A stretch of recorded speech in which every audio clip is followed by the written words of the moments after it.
This is the final will of Mr. James Anderson. To his children, Ethan Anderson, Claire Anderson, and Lucas Anderson.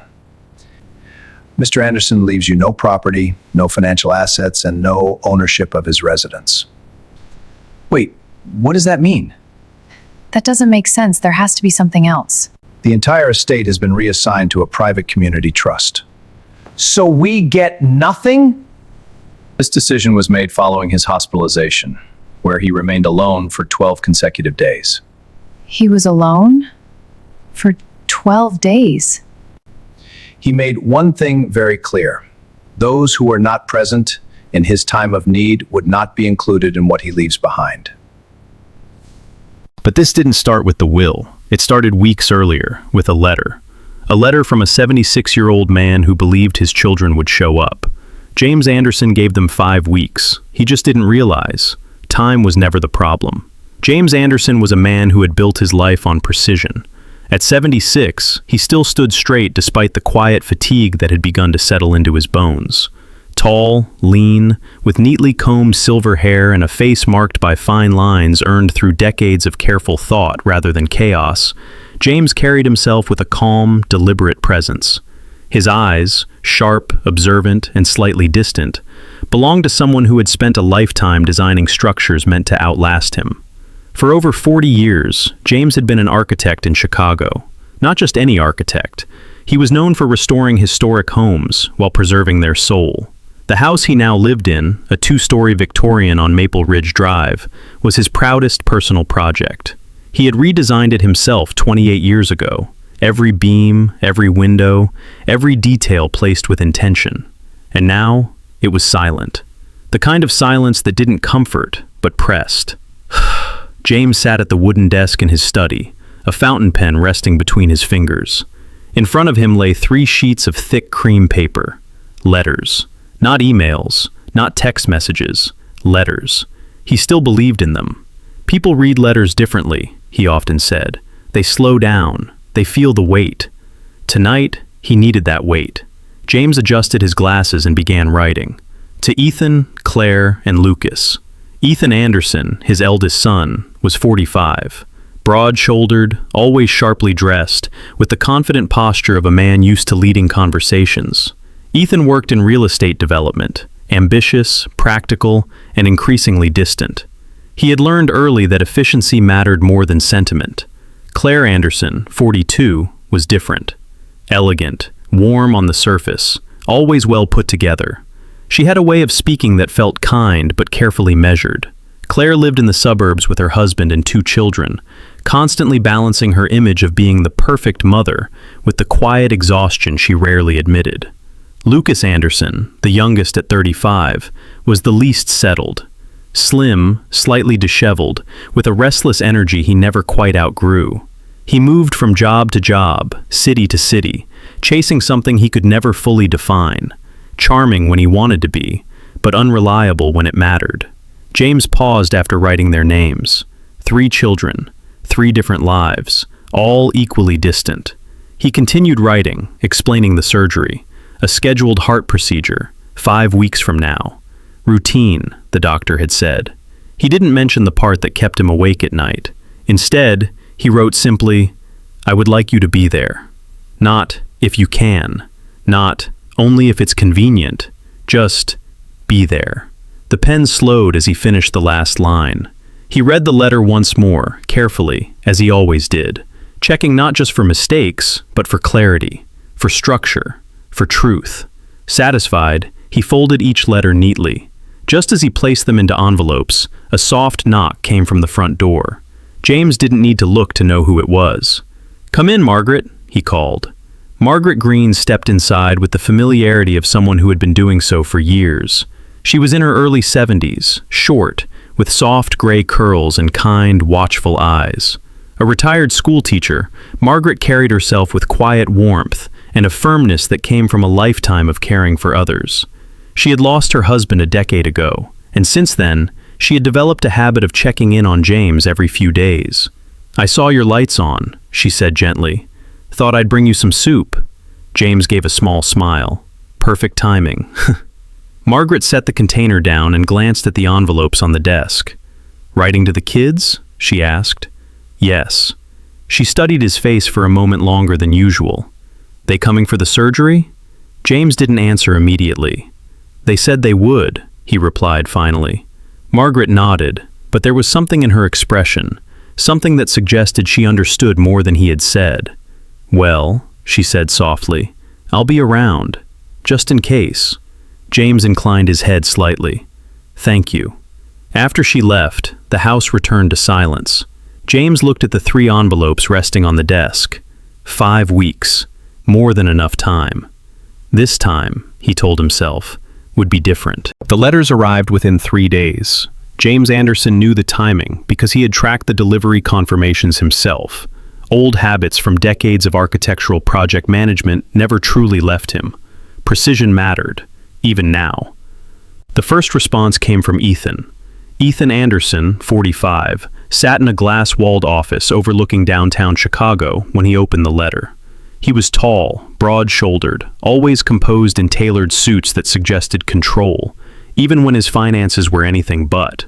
His company, Anderson Urban Holdings, had taken a quiet hit over the past year. A failed development deal had left him stretched thinner than anyone knew. He read the letter once, then again. His jaw tightened slightly, not at the surgery, but at the implications. He picked up his phone and called. "Hey, Dad," Ethan said, voice smooth, controlled. "I got your letter. Don't worry, we'll be there. You're not going through this alone." A pause. Then, casually, too casually, "Hey, have you done any recent evaluations on the house? Property values around Maple Ridge have been climbing fast." James, on the other end, noticed the shift instantly. "I haven't checked recently," he replied. "Well, we should talk about it sometime," Ethan added lightly. "Just planning ahead." Planning. Ethan always used that word when money was involved. Claire's response came later that evening, but not as a call. Claire Anderson, 42, recorded a voice message while standing in her kitchen, her phone propped carefully against a marble countertop. She was dressed impeccably, even at home. Soft beige sweater, hair perfectly styled. Everything about her suggested calm control. Her husband, Daniel Carter, a quiet, analytical man in his mid-40s with thin-framed glasses and a reserved demeanor, moved in the background, barely audible. Daniel worked in finance, risk assessment to be exact, and had spent years teaching Claire how to weigh decisions carefully. Claire pressed record. "Dad, I got your letter. Oh my God, I'm so sorry about the surgery timing. Things are just crazy right now." Her tone was warm, practiced. "The kids have school events, Daniel's got work deadlines, and I've been juggling so much, but of course I'll be there. I'll figure it out." She smiled faintly as she spoke, as if someone were watching. "I promise."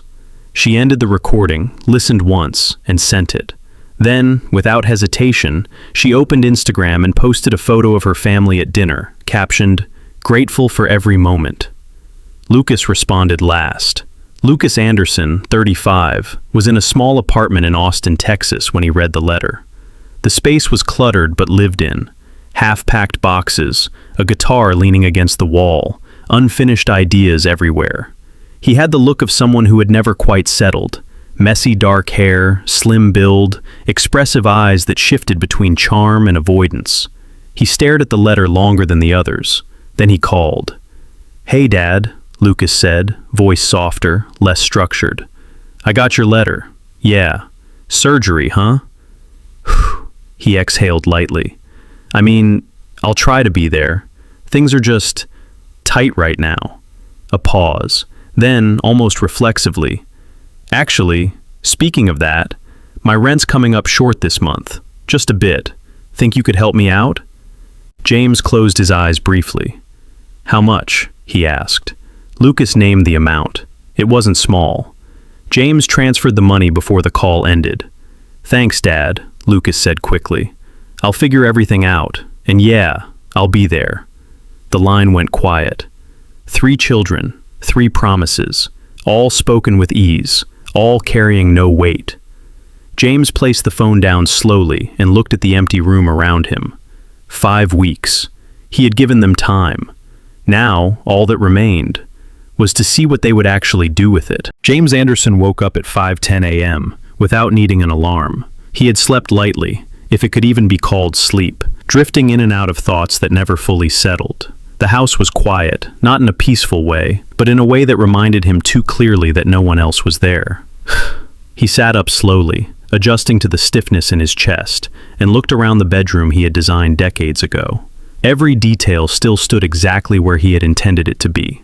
Order, control, structure, things that made sense. Today did not. He moved through his morning routine with careful precision. Coffee brewed, though he wouldn't drink much of it. Clothes laid out the night before. Simple, clean, deliberate. A navy coat, pressed slacks, polished shoes. He dressed not for comfort, but for dignity. On the kitchen counter sat his phone. No messages, no missed calls. James looked at it for a moment longer than necessary, then turned away. At 6 a.m., there was a knock at the door. Margaret Green stood outside, wrapped in a light gray coat, her expression softer than usual. Her eyes scanned his face with quiet concern. She had aged gracefully, short, warm, steady. But this morning, there was something heavier in her posture. "You ready?" she asked gently. "As ready as I'll be," James replied. He handed her a small set of keys. "Just in case," he said. Margaret accepted them without question, though her fingers tightened slightly as she closed her hand around the metal. "I'll check on the place," she said, "and I'll be here when you get back." James nodded once. He appreciated that she didn't say more. The ride to the hospital was quiet. The driver, a young man named Carlos Ramirez, mid-20s, clean-cut with a calm, respectful demeanor, tried once to make conversation before sensing James wasn't in the mood. Carlos had the kind of instinct people develop after years of dealing with strangers. He understood when silence was the better option. They drove through early morning Chicago streets, the city just beginning to wake. James watched it pass by, thinking how strange it felt to move through something so alive, while feeling so alone. At the hospital entrance, the difference became unavoidable. Families stood together, some quiet, some talking too much, all connected in a way that felt visible. Hands on shoulders, arms linked, people waiting for each other. James stepped out of the car alone. He adjusted his coat, straightened his posture, and walked inside without hesitation. Still, something inside him shifted. Not dramatically, not painfully, just noticeably. Inside, a nurse approached him. "Mr. Anderson?" James turned. The man standing before him was Daniel Brooks, early 30s, tall and lean with short dark hair and attentive eyes that missed very little. His posture was relaxed but purposeful, someone who had learned to stay calm in situations where others couldn't. "Right this way," Daniel said. As they walked down the corridor, Daniel glanced briefly at James. "No one with you today?" he asked, not judgmental, just observant. James shook his head lightly. "I'm fine," he said. Daniel didn't press, but something in his expression softened. He had seen this before, more times than he liked. As James settled into the pre-op room, he noticed the empty chair beside his bed. Simple, standard, meant for someone. He looked at it for a moment, then looked away. There was no need to think about it. Not yet. The surgery was successful. That was what they told James Anderson when he woke up. Voices calm, efficient, professional. The pain came later, slow and steady, settling into his chest like a weight he had no choice but to carry. But it wasn't the pain that stayed with him. It was the chair. On the first day, James noticed it without thinking. A simple hospital chair, vinyl seat, slightly angled toward the bed, as if it had been placed there with intention. It wasn't meant to be empty. It was meant to hold someone, family, concern, presence. It remained untouched. Daniel Brooks checked on him that afternoon. "Vitals look good," Daniel said, scanning the monitor. His voice was steady, but his eyes flicked briefly toward the empty chair before returning to James. Daniel was the kind of man who noticed things without making them obvious. At 32, he had already spent nearly a decade working long hospital shifts. Tall, lean, composed, his calm came not from distance, but from experience. He had grown up helping care for his younger siblings after their father left, something that shaped his instinct to step in quietly where others didn't. "You feeling all right?" he asked. James gave a small nod. "I've been worse." Daniel allowed himself a faint smile. I'll check in later. He always did. On day 2, the phone rang. Ethan. How are you feeling, Dad? He asked, his tone appropriately concerned. Recovering, James replied. Good, good, that's good. A pause. Then, almost predictably, hey, quick question. Do you still keep all your documents organized in that study cabinet? James stared at the ceiling for a moment. Yes. Perfect. That's good to know. The call ended shortly after. The chair remained empty. By day 3, James had started writing. Not letters this time. A notebook, thin, lined, given to him by a nurse named Emily Carter, a woman in her late 20s with soft brown hair pulled into a loose bun and a quiet, attentive presence. She wasn't overly talkative, but she had a way of noticing small needs before they were spoken. For your thoughts, she had said simply. James used it to document the days. Day 3, no visitors. Day 4, still none. There was no anger in the writing, just record. In the room next door was another patient, Mr. Howard Klein, 79, slightly heavier build, with a deep, booming voice that carried easily through the thin hospital walls.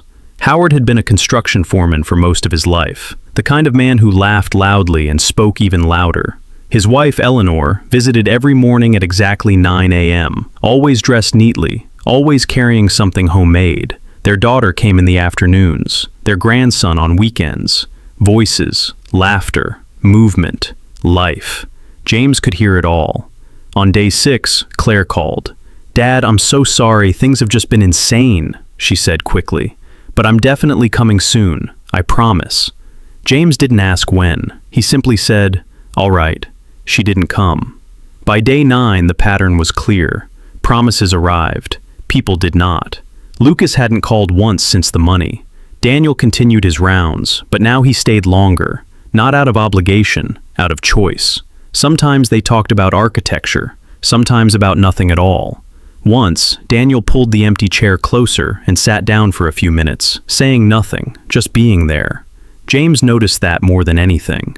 On day 12, James looked at the chair again. Same position, same emptiness, but something inside him had changed.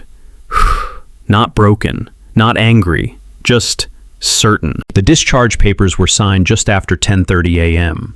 James Anderson sat at the edge of the hospital bed, moving carefully, aware of every shift in his body. Recovery had given him back his strength, but not his certainty.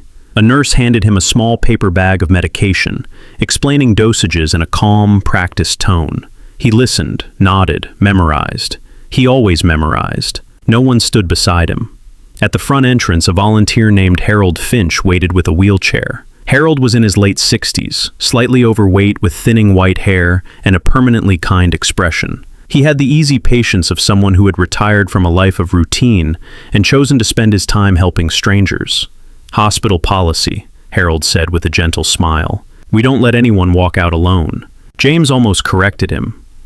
Instead, he sat down. Outside, the air felt different, cleaner, wider, unconcerned. James called for a ride. The driver this time was a woman named Denise Parker, mid-40s, tall, athletic build, with a direct, no-nonsense presence softened by warm eyes. She greeted him with a simple nod, helped him into the car without unnecessary questions, and respected the silence that followed. Chicago moved around them, busy, indifferent, alive. James watched it pass by, hands resting on his cane. When they pulled up to Maple Ridge Drive, the house stood exactly as it had been 13 days ago, unchanged, untouched. James stepped out slowly, his movements measured, deliberate. Denise lingered just long enough to ensure he reached the door safely. You got it from here? She asked. I do, he said. She nodded once and drove away. The mailbox was full, letters bent at the edges, advertisements folded over themselves, envelopes stacked unevenly as if time had been collecting in paper form. James paused, staring at it. He didn't open it, not yet. Inside, the silence was heavier than before. Not just absence, confirmation. James stepped into the living room, his eyes moving automatically across the space, checking alignment, structure, order. Everything was exactly where it had been. Too exact. The air felt still, unused. In the kitchen, he noticed the first sign. A small container on the doorstep, just inside the threshold. Soup, homemade. Next to it, a folded note in familiar handwriting. Just in case you're too tired to cook. MG. Margaret Green. James stood there for a moment, holding the note between his fingers. He pictured her walking up the steps, placing it down quietly, not knocking, respecting his absence, but not ignoring it. She had come. Not inside, but close enough. Further in, the second sign appeared. The plant by the window, one he had carefully maintained for years, was wilting. Leaves curled at the edges, soil dry, neglected. It had lasted longer than expected, but not long enough. James reached out, touching one of the leaves gently. "You tried," he murmured. He moved slowly through the house. Each step revealed the same truth. Nothing had changed, because no one had been there to change anything. James placed the bag of medication on the kitchen counter, then returned to the doorway. He picked up the container of soup and brought it inside. He didn't heat it, not yet. Instead, he sat down at the table, the note still in his hand. 13 days. One person had shown up. Not loudly, not visibly, but consistently. James leaned back slightly, looking around the house he had built. Every wall, every line, every choice, still standing, still strong, still his, but now undeniably empty. 3 days after returning home, James Anderson made the call. He stood by the window in his study, the same place where he had written the letters weeks earlier. The plant beside him had been watered, its leaves slowly recovering, but not fully. Recovery, James understood, was never immediate.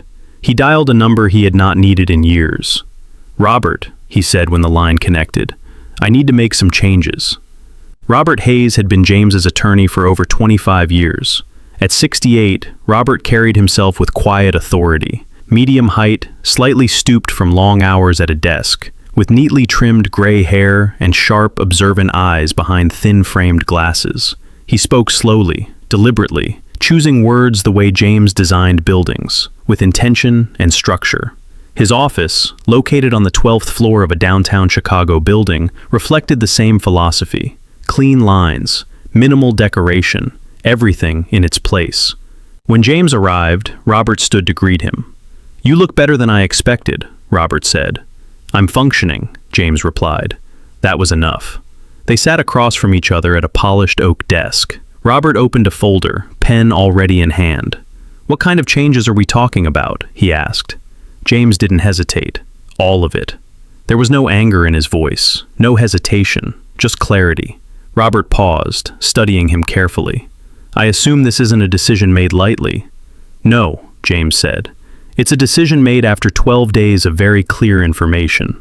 That was all the explanation Robert needed. He nodded once and began writing. The first decision came easily. "I want to establish a scholarship fund," James said. Robert looked up. "For architecture students, ones who don't have the resources, but have the discipline." James leaned back slightly, his gaze distant for a moment. "I've seen too many good minds disappear because no one invested in them early enough." Robert wrote it down. "Name of the fund?" James considered briefly. "Just Anderson Foundation. Simple, functional, enough." The second decision took longer, but not because of doubt, because of scale. "My house," James said. "I want it converted." Robert's pen paused. "Converted into what?" "A community space," James replied. "Workshops, classes, a place people can use, something that continues." Robert leaned back slightly, processing. "That's a significant transition." "It's a functional one," James said, and to him, that was the only kind that mattered. They worked in silence for a while after that. Details, structure, allocation, everything documented, everything precise. At one point, Robert set the pen down. "And your children?" he asked carefully. James looked at him. "They will not be included." Robert didn't react. He simply nodded and continued writing. There was no need for further explanation. In their line of work, reasons were not always spoken. They were understood. When the documents were complete, Robert slid them across the desk.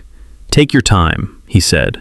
James reviewed every page, every line, every word, the same way he had reviewed blueprints for decades. Nothing rushed, nothing overlooked. Finally, he signed. One signature, clean, steady, final. As he stood to leave, Robert spoke once more. "Will you tell them?" James paused at the door. "No." A beat. They'll understand when it matters. Outside, the city moved as it always did, unaware, unchanged. James stepped into the sunlight, adjusting his coat. For the first time since leaving the hospital, something felt aligned. Not better, not lighter, but resolved. The first call came on a Sunday morning. James Anderson was in the kitchen, measuring coffee grounds with the same quiet precision he had always applied to everything else. The phone rang once, twice, then he answered. "Dad," Ethan's voice came through, steady, practiced. "Just checking in. How are you feeling?" James leaned slightly against the counter. "Recovering," he said. "That's good. That's really good," Ethan replied quickly, as if he had rehearsed the tone. There was a warmth in his voice now, noticeable, deliberate. Then it came. "I've been thinking about the house," Ethan said. "You know, long term. It's important we keep it in the family. It's part of our history." James said nothing. He let the silence sit between them. "I could help manage things," Ethan added. "Make sure everything's taken care of." James placed the cup down carefully. "I'll think about it," he said. He already had. 2 days later, Claire arrived in person. Claire Anderson stood at the front door with a bright, composed smile, holding a neatly arranged basket filled with fruit, herbal tea, and carefully labeled vitamins. She looked exactly as she always did, elegant, controlled, every detail considered. Her blonde hair fell perfectly over her shoulders, her posture straight but relaxed. She carried herself like someone constantly aware of how she was perceived. "Dad," she said warmly, stepping forward to hug him. James allowed it. "You should have told me you were home already," she added, her tone gently reproachful, though her eyes flicked briefly around the house, assessing. Inside, she moved with purpose. "I brought you things to help with recovery," she said, placing items on the kitchen counter one by one. Later that afternoon, while James rested in the living room, Claire sat near the window, phone in hand. A quiet click, then another. She adjusted the angle slightly. Another. By evening, the photo was online. Taking care of family, nothing matters more. James saw it hours later. He didn't comment. Lucas came the next week, unannounced. He stepped into the house with the same casual energy he had always carried. Slim frame, slightly messy hair, wearing a leather jacket that looked worn but intentional. There was a charm in the way he smiled, easy and disarming, though it never fully reached his eyes. "Hey, Dad," he said, as if no time had passed. "Place looks the same." "It is," James replied. Lucas dropped his bag near the door. "I've been thinking," he said, walking into the kitchen. "Maybe I could stay here for a while. Help out, you know? Make sure you're not alone." James studied him. Lucas leaned against the counter, arms crossed, trying to appear casual. "Just temporary," he added, "until you're fully back on your feet." James nodded once. "We'll see." In the days that followed, the pattern became clear. Calls came more frequently. Visits lasted longer. Conversations were softer, more attentive. Ethan asked about meals, sleep, recovery timelines, but always found a way to return to future planning. Claire returned twice more, each visit documented in carefully curated images. Lucas stayed longer than expected, offering help in small, inconsistent bursts. James observed everything: the timing, the tone, the effort. He said very little. One evening, he sat alone in the study, reviewing a set of architectural sketches he had started years ago but never finished. Voices echoed faintly from the other room, Lucas on the phone, Claire's laughter from a recent visit lingering in memory, Ethan's measured concern replaying itself. It was all there now, everything they hadn't been before. James set the pencil down. He understood the structure of what he was seeing. Load applied too late, support offered after the foundation had already shifted. He leaned back in his chair, eyes steady, expression unchanged. He did not correct them. He did not question them. He did not react. He simply noted. I didn't rush. That was the difference between reacting and ending something. 2 days after the recording, I met Daniel Price again. Same quiet cafe, same corner table. He slid a thin folder across to me. Photos, timestamps, transcripts, everything clean, everything organized. "She's careful," he said, "but not perfect." "No one is," I replied. I added my part. Bank records, the secondary account, the forged signature, the email thread. All of it laid out, piece by piece, like a system diagram. For the first time since this began, it made sense. That night, I didn't go to the police, not yet, because I needed one more thing: control. I created a new email account. No name, no trace. Then I attached 2 files, the recording and a photograph Daniel had taken. Emily sitting across from Rachel Kim in that cafe, clear enough to remove any doubt. I hit send, to Emily. 40 minutes later, she came upstairs. I was in the bedroom, sitting on the edge of the bed, waiting. Emily stood in the doorway. For a moment, she didn't move, and that alone told me everything. Because Emily always moved, always adjusted, always controlled the room. Now, she was still. She stepped inside slowly. Her face was calm, too calm. "What is this?" she asked, holding up her phone. I looked at it, then at her. "I think you already know." A pause, not long, but real. Then she smiled, small, controlled. "I don't know what you think you found," she said, "but you're making a mistake." I nodded. "Maybe." We stood there, facing each other. No raised voices, no accusations, just silence. Because this wasn't about convincing her, and it wasn't about winning an argument. It was about timing. "I have a meeting tomorrow morning," I said finally, "with the police." Her expression didn't change, but something behind her eyes shifted. "Michael," she said softly, stepping closer, "you don't understand what you're doing." I almost smiled, because for the first time, she was wrong. "I do," I said. That was the last real conversation we ever had. The next morning, Detective Laura Bennett sat across from me again. This time, I didn't explain. I presented. The folder was thicker now, complete. She read in silence. Minutes passed, then more. When she finally looked up, her eyes were different. No doubt, no hesitation. "Where is she now?" Bennett asked. "At home." Bennett stood immediately. "Stay available," she said. "We'll handle the rest." I drove back slowly. Not fast, not nervous, just steady. When I pulled into the driveway, 2 patrol cars were already there. The front door was open. Voices inside. Controlled. Firm. I stepped in just as they brought her out. Emily Reynolds. Hands cuffed behind her back. She didn't resist. Didn't argue. Didn't look at the officers. She looked at me. Just once.